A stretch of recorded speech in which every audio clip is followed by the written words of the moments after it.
terrain pour comprendre certains dynamismes dans les décisions qui sont prises.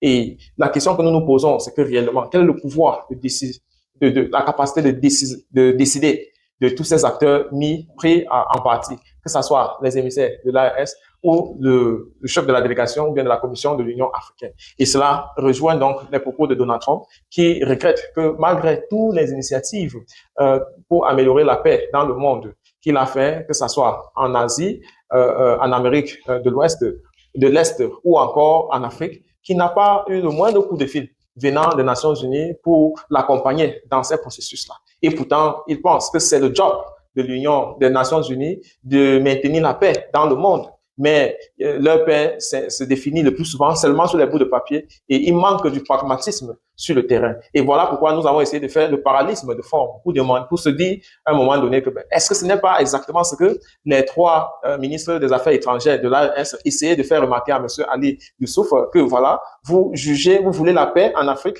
vous voulez canaliser tous les pays africains à regarder d'un seul côté et nous y sommes dans ce trou depuis près de 60 ans et plus, mais on ne voit pas l'issue à la souveraineté. Plus le peuple se sent suffoqué et nous avons pensé notre mesure et voilà, vous vous positionnez à distance et vous nous stigmatisez.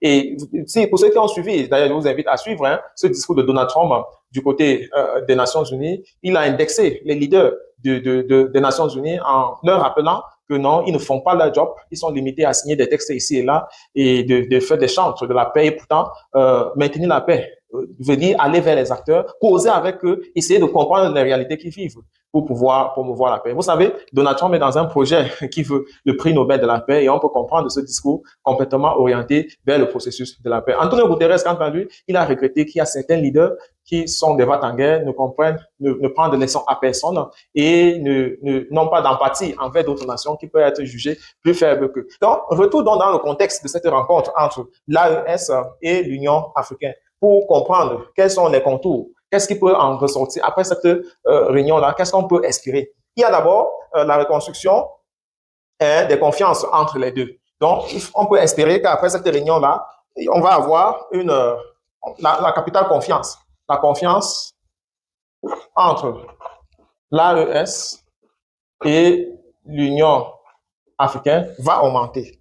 Parce que les hommes se sont parlé, ils ont compris la nécessité d'inviter, par exemple, les pays de l'AES dans les sommets de l'Union africaine pour leur permettre de parler, d'expliquer ce qu'ils traversent. Parce qu'il ne faudrait pas qu'on s'assoie à l'Union africaine, on parle du terrorisme en Afrique de l'Ouest sans les acteurs eux-mêmes.